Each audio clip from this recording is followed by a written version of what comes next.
Next topic is wild life conservation, means वन्य जीव प्राणियों को हम कैसे कंजर्व करें, यानी उनको संरक्षण प्रदान करें।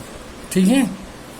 The protection of wild life has a long tradition in Indian history, यानी इंडियन हिस्ट्री, हमारे भारतीय इतिहास में वन्य जीवों को बहुत पहले से क्या किया जा रहा, संरक्षण प्रदान किया जा रहा है। The need to conserve biodiversity, अब बायोडाइवर्सिटी को हम कैसे कंजर्व कर सकते हैं। When we conserve and protect the whole ecosystem, its biodiversity at all level is protected, यानी कि अगर हम किसी इकोसिस्टम को क्या करें, प्रोटेक्ट करें, तो उसके अंदर जितने भी लिविंग ऑर्गेनिज्म हैं वो सारे क्या हो जाएंगे, अपने आप ही प्रोटेक्ट हो जाएंगे। ठीक है। We save the entire forest to save the tiger, अगर हम पूरे जंगल को प्रोटेक्ट करें तो उसके अंदर रहने वाले जितने भी टाइगर्स हैं उनको हम प्रोटेक्शन दे रहे हैं।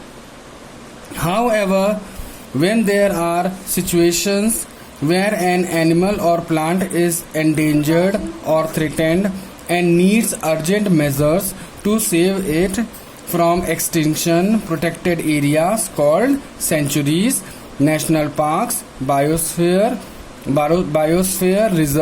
reserves are created. अब इन जानवरों को या इन प्लांट्स को अगर जब कोई भी जानवर की या पेड़ पौधों की प्रजाति अगर क्या कहो कम हो रही है या डेंजर्ड में है, एंडेंजर्ड में है, तो हम लोग उसको प्रोटेक्ट करने के लिए क्या बनवाते हैं, वाइल्ड लाइफ सेंचुरीज बनवाते हैं, नेशनल पार्क्स बनवाते हैं। ठीक है। और बायोस्फीयर रिजर्वर्स बनाते हैं। तो इस तरह से ये प्रोटेक्शन का ये पार्क्स वगैरह हैं, है ना, सेंचुरीज बना करके हम क्या करते हैं, उन जानवरों को प्रोटेक्शन देते हैं। क्योंकि वो एरिया जो जैसे जिस एरिया को हम लोग नेशनल पार्क बनाते हैं या सेंचुरीज बनाते हैं, तो फिर वो गवर्नमेंट के अधीन हो जाती हैं। ठीक है। अब उस गवर्नमेंटेड एरिया में हंटिंग, है ना, वो क्या हो जाता है, प्रोहिबिटेड हो जाता है, यानी बिल्कुल भी बंद हो जाता है। ठीक। और जो भी जानवर हैं उनको उनके अकॉर्डिंग ऐसा हैबिटेट बना करके हम लोग देते हैं कि वो सरवाइव कर सकें। ठीक है। अब जैसे कि पानी की सुविधा उनको दी जाती है, ठीक है, या आर्टिफिशियल केव्स वगैरह बनाए जाते हैं ताकि वहाँ जानवर रह सकें, वो वहाँ रह सकें, रिप्रोडक्शन की प्रोसेस कर सकें और अपनी प्रजाति को बढ़ा सकें। तो ऐसा इंतजाम हम लोग करते हैं नेशनल पार्क्स में और सेंचुरीज में। ठीक। बायोस्फीयर रिजर्व, इन सब में हम लोग यही काम करते हैं। तो इसी के द्वारा क्या करते हैं, हम बायोडाइवर्सिटी को कंजर्व करते हैं। ठीक। ये एक मेथड है कंजर्व करने का। ठीक है। Plantation, cultivation, grazing, cutting of trees, hunting and poaching are prohibited in these area. अब इन एरियाज में प्लांटेशन नहीं होता, कल्टीवेशन नहीं होगा, ग्रेजिंग नहीं कर सकते, पेड़ों की कटाई नहीं कर सकते, हंटिंग नहीं कर सकते, पोचिंग नहीं कर सकते, और ये सब चीजें जिस एरिया में सेंचुरीज बनी हैं या नेशनल पार्क बने हैं, तो उस एरियाज में हम लोग ये जितनी भी ये ह्यूमन एक्टिविटीज हैं इनको हम नहीं कर सकते। तो ये सब क्या हो जाती हैं, ये सब प्रोहिबिटेड हो जाती हैं, बिल्कुल पूरी तरह से मना हो जाती हैं। ठीक है। मतलब आप वहाँ पे कोई भी किसी भी तरह की कटिंग वगैरह नहीं करेंगे कि आपने प्लांट्स काट लिए या ट्रीज काट लिए या वहाँ से आपने ग्रेजिंग करवा दी या वहाँ पे आपने कल्टीवेशन का काम शुरू कर दिया। ये सब बंद होता है। जब इसलिए बंद हो जाता है ताकि वो वहाँ पे उनको जो एनिमल वहाँ रह रहे हैं उनको प्रॉपर्ली क्या मिल जाए, कंजर्वेशन मिल जाए, यानी संरक्षण मिल जाए। अंडरस्टूड। नेक्स्ट है बायोस्फीयर रिजर्व्स। बायोस्फीयर रिजर्व्स क्या होते हैं?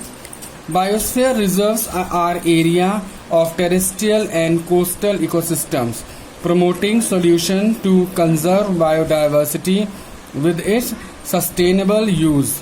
They are internationally recognized and are nominated by national government. अब बायोस्फीयर रिजर्वर्स क्या होते हैं? ये हमारे जो टेरेस्ट्रियल एनिमल्स हैं, यानी कि जमीन में रहने वाले जो पेड़ पौधे और जानवर हैं, है ना, और जो कोस्टल इकोसिस्टम में रहते हैं यानी समुद्र के किनारे, ठीक, कोस्टल एरिया वही होते हैं जो समुद्र के किनारे के एरियाज होते हैं। तो उन एरियाज में जो जानवर रहते हैं तो उनको प्रोटेक्शन देने का काम किसका होता है, ये बायोस्फीयर रिजर्वर का होता है। अब इसको चलाता कौन है, इसको विदेशी संस्थाएं चलाती हैं। इंटरनेशनल जो संस्थाएं हैं, इंटरनेशनली जो रिकॉग्नाइज्ड संस्थाएं हैं उनको चलाती हैं, लेकिन इसका दायित्व किस पे छोड़ती हैं, हमारे वो भारतीय सरकार पर, ठीक है। वो संस्था हमारे सरकार से, हमारे देश के सरकार से बात करती है कि हम ये जानवरों को कंजर्व करने के लिए ये संस्था है जो पूरा खर्चा पानी उठाती है, लेकिन कंजर्वेशन जो प्रदान करती है उसमें भी हमारा जो भारतीय सरकार है, जो नेशनल गवर्नमेंट है, वो उसका सहयोग करती है, ठीक है। तो इस तरह से बायोस्फीयर रिजर्व्स बनते हैं। A biosphere reserve helps to maintain the biodiversity and culture of that area. जो बायोस्फीयर रिजर्व्स हैं ये क्या करते हैं, हमारी बायोडाइवर्सिटी को कंजर्व करते हैं और जो हमारे उस एरिया का जो कल्चर है उसको सेफ करते हैं। A biosphere reserves may also contain other protected areas such as zoological park, national park and wildlife sanctuary. जो बायोस्फीयर रिजर्वर्स हैं वो अपने एरिया को तो प्रोटेक्ट करते ही करते हैं, साथ ही साथ जो भी जूलॉजिकल पार्क्स हैं, नेशनल पार्क्स हैं और वाइल्ड लाइफ सेंचुरीज हैं, इनको भी सुरक्षा देते हैं। 9 Indian biosphere reserves are part of the world network of biosphere reserves based on the UNESCO Man and the Biosphere MAB program list। यानी कि 9 इंडियन बायोस्फीयर्स हैं जो world network of biosphere reservoirs के अंतर्गत आते हैं, और ये इनको कौन देखता है, यूनेस्को, ये यूनेस्को संस्था है इनको देखती है, ठीक है। एंड बायोस्फीयर प्रोग्राम लिस्ट, और बायोस्फीयर प्रोग्राम लिस्ट में इनका नाम भी दर्ज है, ठीक है। नेक्स्ट आता है wild life sanctuary. Wild life sanctuary क्या है? A wildlife sanctuary is a facility or confined space where animals are brought to live safely for rest of their lives. अब वाइल्ड लाइफ सेंचुरी ये क्या है? ये centuries ये भी parks की तरह होते हैं। खूब बड़े बड़े सेंचुरीज बनाई जाती हैं, लार्ज एरिया में ये बनाई जाती हैं।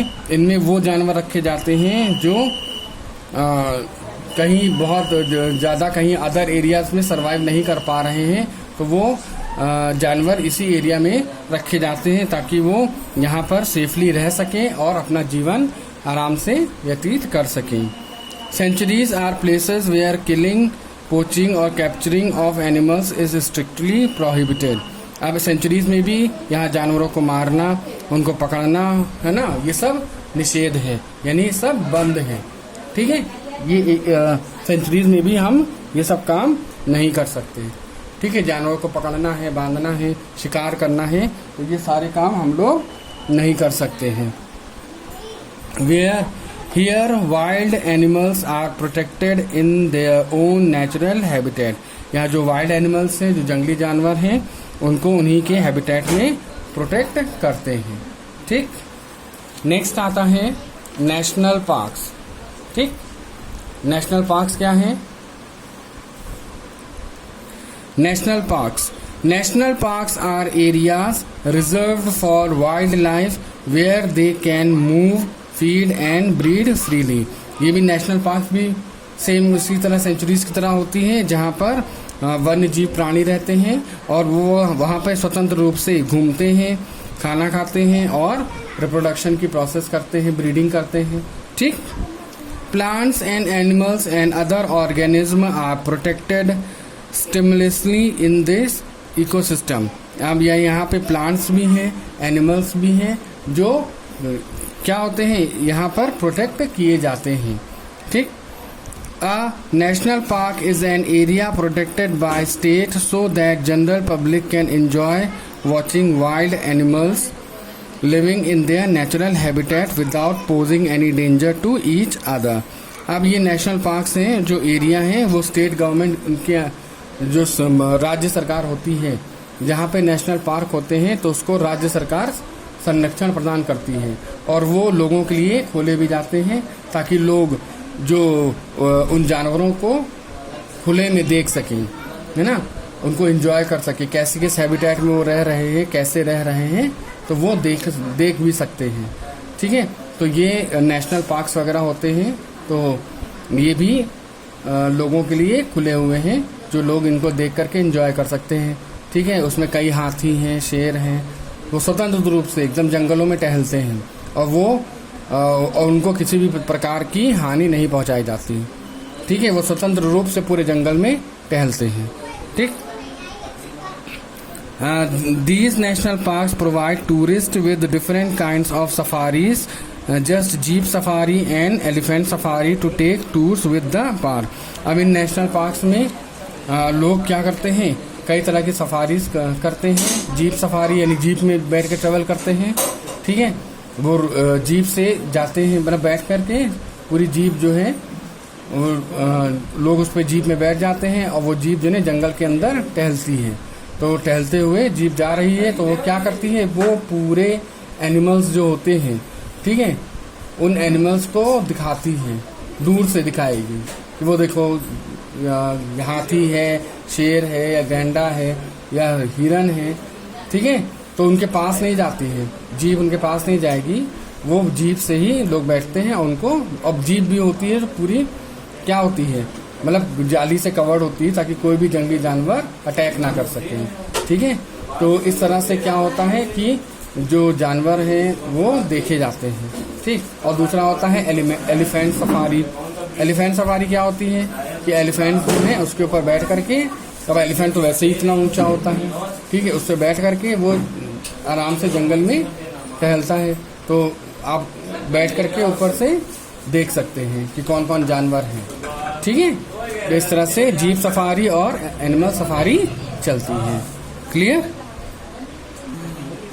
Here their list is given in India, the biosphere reserves in India. तो इंडिया में ये 9 बायोस्फीयर्स हैं जो कि भारत सरकार द्वारा कंजर्व हैं, कंजर्व हैं, संरक्षण प्रदान किए हुए हैं। ठीक है, जिसमें से पहला है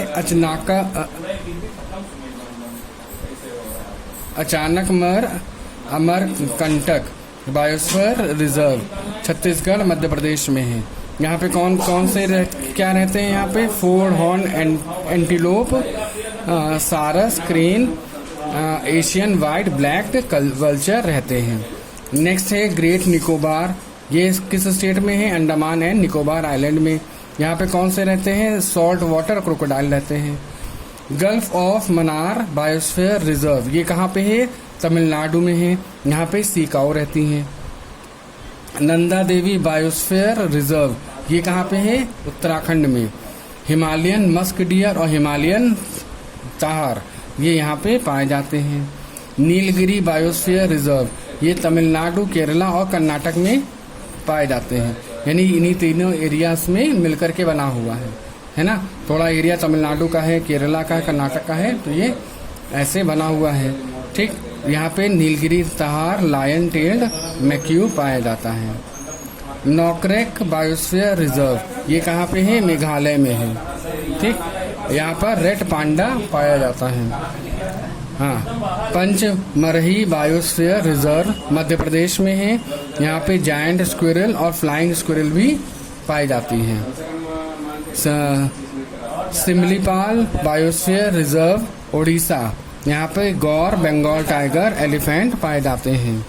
Sundarbans biosphere reserve West Bengal में है, यहाँ बंगाल टाइगर पाए जाते हैं। तो ये कुछ ऐसे बायोस्फीयर हैं, ये 9 बायोस्फीयर हैं जो इंडिया में पाए जाते हैं, और इनका ये चलते, इनको जो इंटरनेशनल जो संस्था है वो चलाती है, और जो भारतीय सरकार है वो क्या करती है, इसको संरक्षण प्रदान करती है।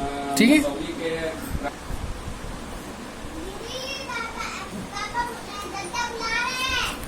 India is home to several well-known large mammals, including the Asian elephant, Bengal tiger, Asiatic lion, leopard and Indian rhinoceros.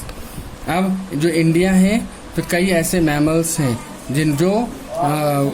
जो इंडिया में पाए जाते हैं, जैसे एशियन एलिफेंट्स हैं, ये पाए जाते हैं, बंगाल टाइगर्स हैं, एशियाटिक लायन है, लेपर्ड है और इंडियन राइनोसेरॉस है। तो ये हमारे इंडिया में मैमल्स पाए जाते हैं। These large mammals are important for wildlife tourism in India। अब वाइल्ड लाइफ टूरिज्म के लिए ये जानवर बहुत ज़्यादा उपयोगी हैं। ठीक है, लोग विदेशों से आते हैं इनको देखने के लिए, ठीक है, इनके बारे में जानकारी करने के लिए। ठीक, Every year many tourists visit the national parks and wildlife sanctuaries to see them। कई मतलब हर साल कितने ही टूरिस्ट आते हैं जो इस तरह की वाइल्ड लाइफ सेंचुरीज को देखते हैं, नेशनल पार्क्स को देखते हैं। The popularity of these charismatic animals has helped generate large amount of revenue in India। और इन जानवरों की वजह से जो इकोनॉमी है इंडिया की वो भी अच्छी खासी मिलती है, यानी बढ़ती है। भाई फॉरेनर्स आते हैं, ठीक, तो वो उनसे क्या लिया जाता है, उनसे रेवेन्यू दिया जाता है ताकि वो एनिमल्स को देख सके, तो अच्छा पेमेंट करके जाते हैं। ठीक है, तो हर साल बहुत सारे टूरिस्ट आते हैं और इन जानवरों को देखते हैं, इनके बारे में पूछते हैं, तो ये बहुत चीज़ें हैं। तो इससे हमारी इंडियन इकोनॉमी क्या होती है, बढ़ती है। ठीक है,